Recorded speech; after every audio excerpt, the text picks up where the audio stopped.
How would you build a chain out of this shape? Well, if you only know basic shapes, you might think of this, a sandwich chain, and it works, but it needs so many yellows, so if you don't get those yellows and blues together, it can be really hard to build something out of this.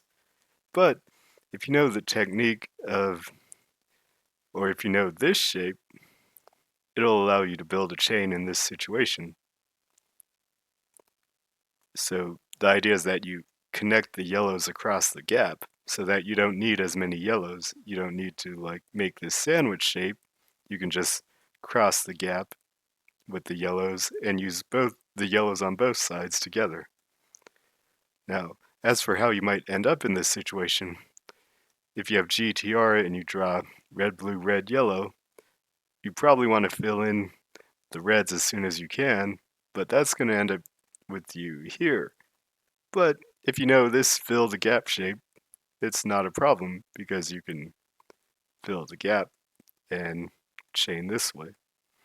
And you'll find this shows up in a lot of different situations. This is just one, and I'll show one other one where here you really want a green so that you can make a connected group of three so that you have a good shape and you can use your blocking method to extend your chain.